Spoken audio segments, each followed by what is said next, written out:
Hello, good afternoon, everyone. Welcome back to another session of Don't Do Dat with Broker Bob. What have you got for us today, Bob? Well, good afternoon.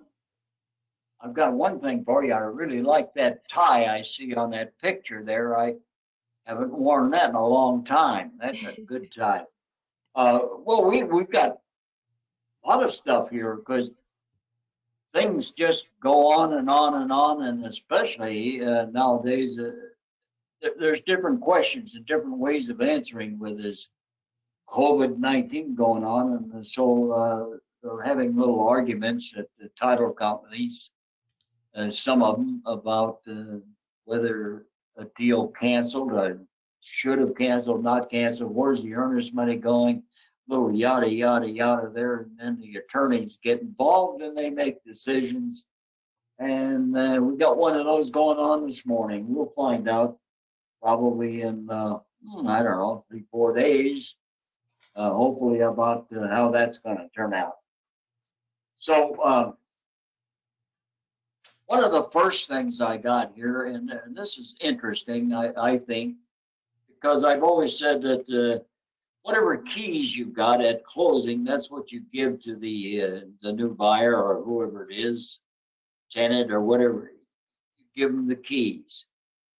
But this lady bought a property, and she didn't tell me this, but it's a rental. It has a tenant in it, and it has that's what she's using it for a rental. She bought it as a tenant occupied property, so she would have something going on there. So she called me up and wanted her keys to her rental. I said, well, certainly you get the keys. You didn't get them? No. But she knew a lot more than I did because she'd been messing around with this thing a little bit. So I gave a call and talked to the agent and found out, well, there's been a lot more going on, and she knows that it's a rental and so on and so forth, and the tenant has all the keys. So we don't have any keys to give her. Okay. So I said, call the agent on the other side and get with it there, and the agent should take care of that, not me. We're not representing this lady. So we did that, and then I took a look at what it says here about possession of a property, and this needs to be addressed and taken care of somehow, I think. Seller shall deliver possession, occupancy, existing keys, okay, and or means to operate all locks, mailbox, security system, alarms, and all common area facilities to buyer at close of escrow. Oh, so if all of the keys are with the tenant, what do? We have to go get keys made, or what do we do here? Well, the tenant doesn't want anybody to have keys to the place, and that's not a way to get started on with a tenant. You've got to keep keys so you can get into it. And then there's a little line there at close of escrow, or, and there's a little place to put an X there. So I took a look at that and I thought, well, why don't somebody put in there, tenant has all existing keys? Would that be enough? I don't know. I think this needs to be worked on somehow. And we might talk about that amongst the brokers and whatnot to have that make sense, more sense than it does now. Sometimes these things take years to get them fixed up, but hopefully we'll get this done. Okay. Next thing we have here, one of the gals called in. She says, I want to make my contract a backup contract to an existing contract. And they said I could do that. And so I'm looking all over here in zip forms or transaction desk, whatever you're using, and I can't find anything that says backup contract. And of course, no, there is no backup contract listed that way. You have to go to something called additional clauses, and you'll find the very first one is the backup contract.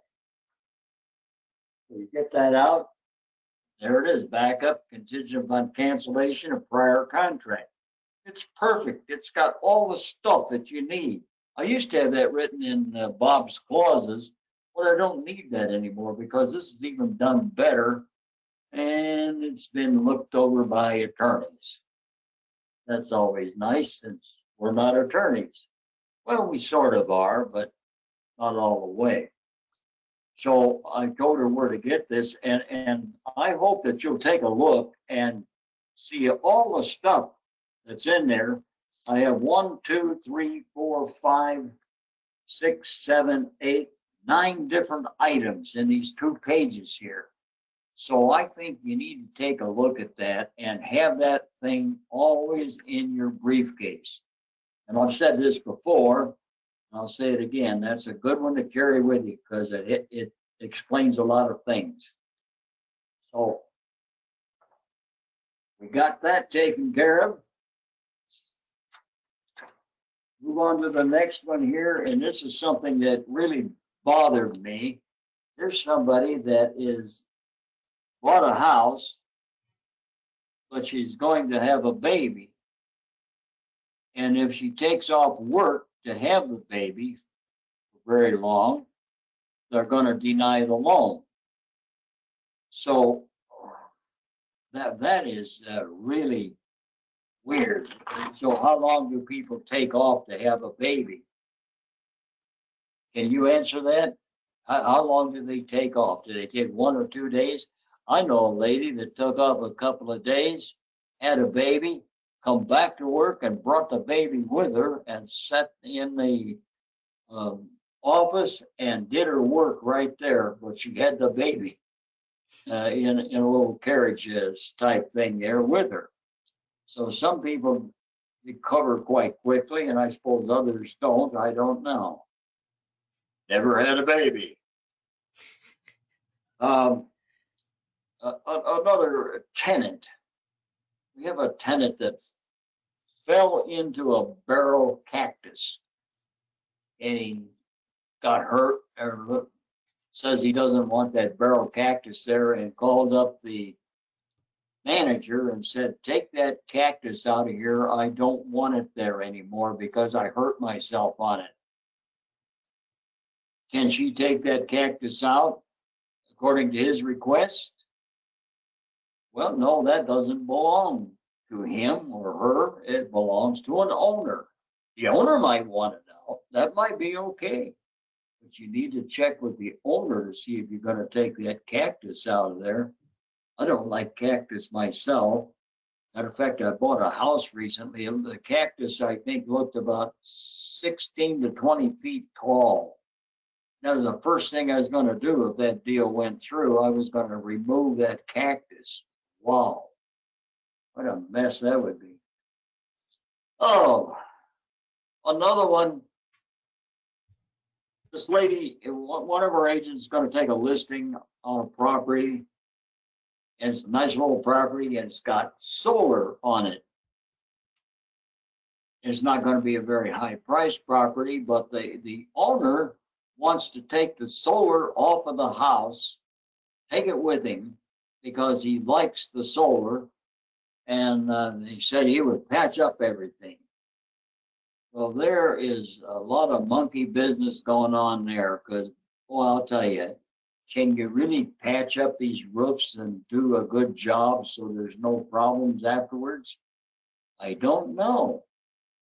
This is a mess. I said, why don't you tell them to just sell a place with a solar on it, get a little more money for it, and away you go. He can put solar on his next house.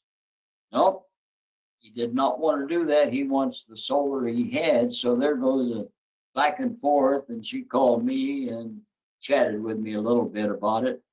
She had it pretty down pat. So apparently he's going to take that solar off and he's going to fix it and guarantee it or do something here. I don't know.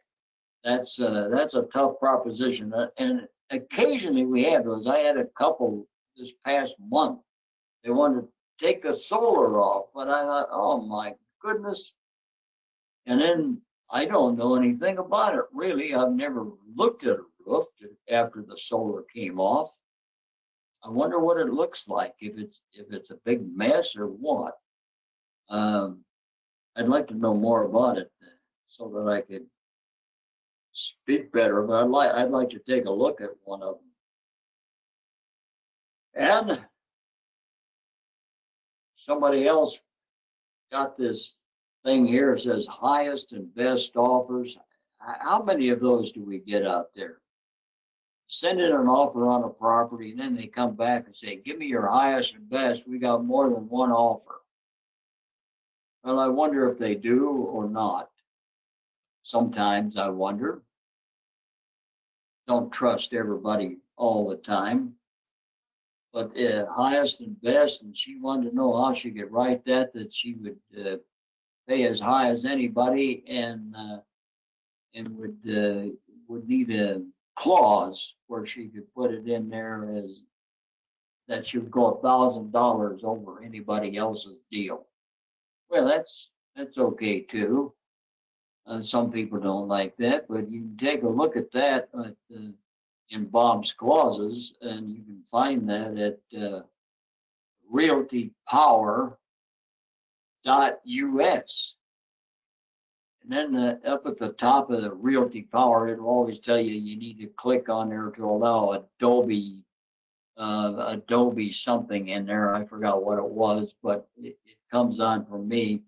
But if you can't get that on, just go down to the bottom of the page there and you can see everything that's on that site, and click in there to Bob's clauses, and you can find this paperwork that you need. There's a lot of things in there, a lot of stuff you can take a look at. If it fits your needs, why, feel free to use it. If you want to know more about it, certainly call the broker and we'll speak with you about it. Okay, this one right here was strange. I got a person who won't accept calls, so I tried to call her back. She says she thinks she's being scammed because there was a flyer on her door, and the bottom of it said West USA Realty, and she had actually given all of her information to a lender. A lender had called her and said, what's your information? I'll see if you can qualify for something. So they went through that thing, and then she got to wondering about it later. Are you people scamming people? So she called me and asked me that. I said, well, I don't know. I don't scam people, but we do have approaching 3,000 real estate agents, so I don't know what you went through. So I got to talking with her, and I was on the phone with her quite a while, and she's just, at the end of it, she's very happy that she had called me, and I told her, feel free to call anytime. As a matter of fact, go to my email anytime you want, and you can just use Bob at West USA, and you send me questions, or I'm happy to help you. But the person who had put this on her door, she told me who it was, and I said, oh my goodness, she's a very good agent, and you can trust her because she wouldn't mess around with anybody. And she's had her lender call you, and they just want to get you qualified. And I think the lender told her that she needed to go get a credit card to make her credit stronger and build it up, increase her FICO score. Well, she felt uneasy about that. So that's why she called me. But I think I made a new friend this morning out of this lady. She wouldn't accept my call because it says restricted on my phone, of course. You know, all the brokers that call you guys are restricted usually. And so just answer the phone because we're returning your call, probably. And then one of the other gals here I was talking to this morning, and she wanted to know, she couldn't close escrow today, but she got a new lender, which is going to take a little bit longer to do this now. So she asked if she should use that COVID-19 page here, and it gives you some information that you could extend an escrow. I said, no, this doesn't have anything to do with COVID-19. just didn't get the deal put together. So use an addendum to extend the thing. She said, oh, that's great. So it won't have the implications of being held up by the COVID-19 situation. So she did that. So I'm glad she called in this morning. The other lady that called in, one of our agents, she says this happened probably 6 months ago or so. She closed the property, and the seller was supposed to fix something, and they never got it fixed.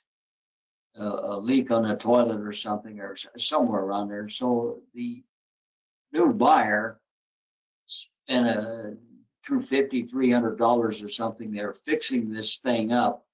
Now he wants the money for that. And what should he do? Well, he's accepted the house. He's got the house, and he went ahead and fixed it and everything. So he has to go somewhere else except to us, except we want to stay friends here because we want business from this fellow later.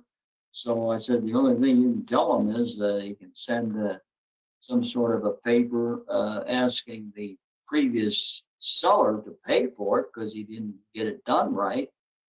It cost him whatever it cost him, and maybe he would do that. If he doesn't, of course, you got what I call monkey court or small claims court, Judge Judy type thing. See if you can get it done that way.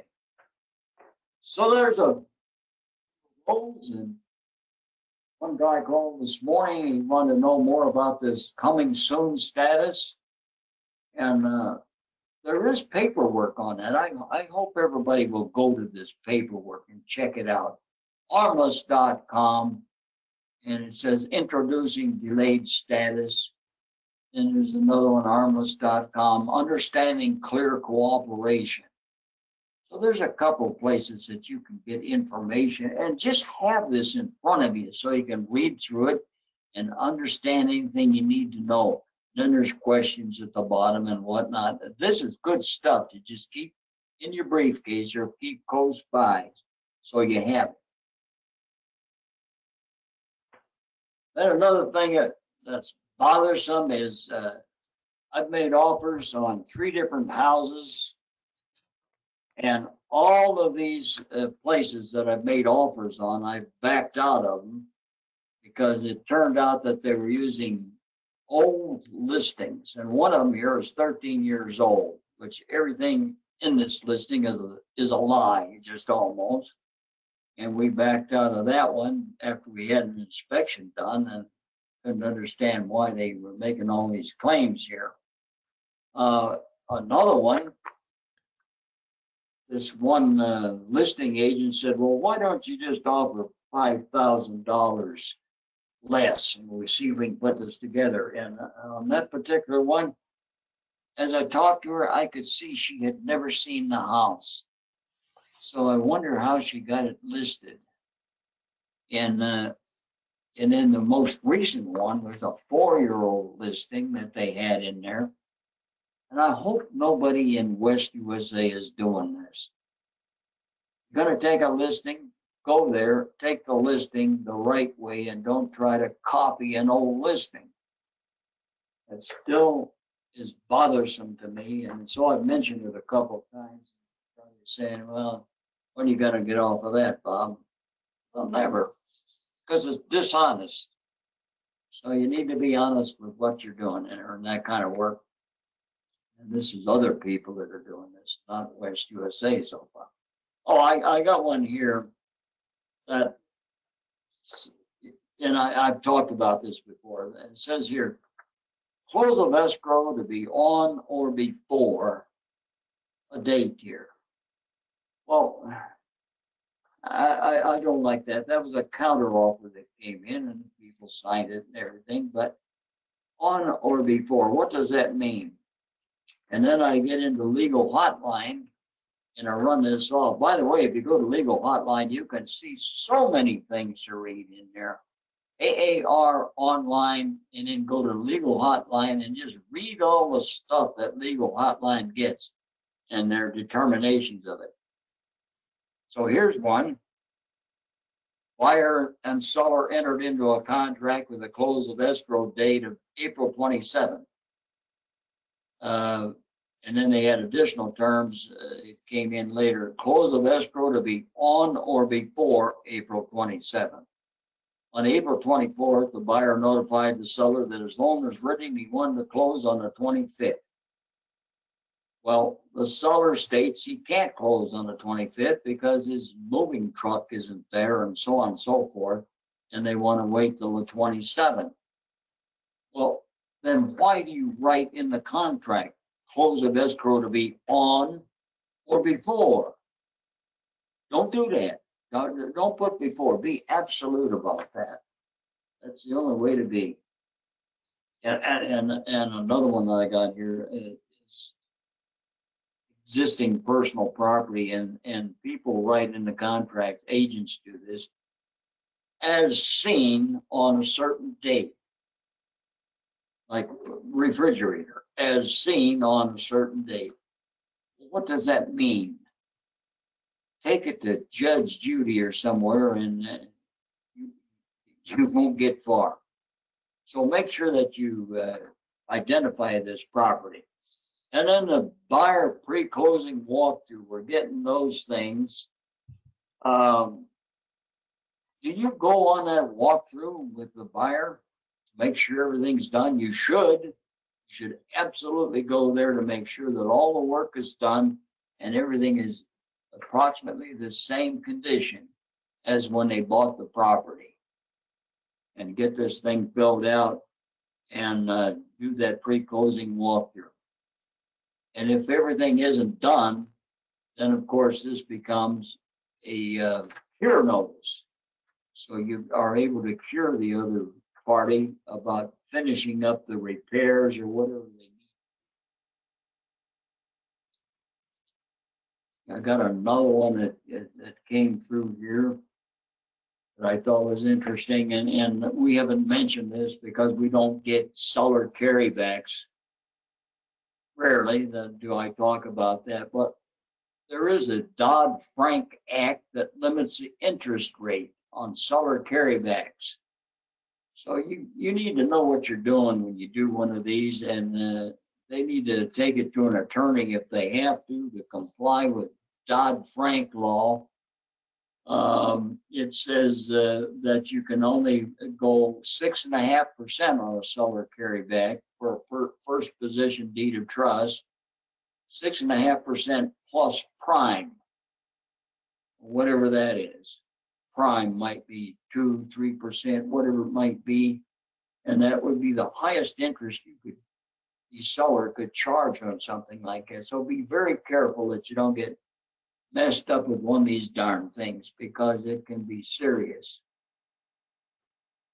Then, I think next week I want to go through a purchase contract. There's lots of stuff in these purchase contracts that people keep stepping on here, and I want to bring forth some of these situations that you'll run into, like the possession and the keys and stuff, as I just talked about. So here's one here. I just wrote it in here. Tenant possesses all keys. And that's all the keys that you're going to get.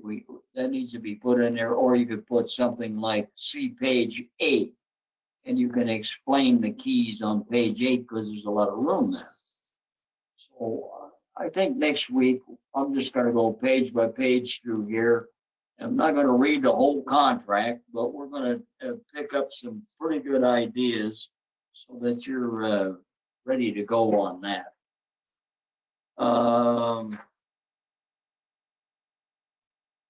Pool safely. There's a lot of people out there swimming nowadays, and I suggest that all of you go to, let's see, consumer products, www.poolsafely.gov. And you can get free brochures from them if you want. I know you're not going door to door or anything like that, but if you had some of these available, or put it on your Facebook that you have them available. And this little booklet is wonderful. It has so many things in it. It's 16, 17 pages of stuff about pools safely. And it's very important at this time of year.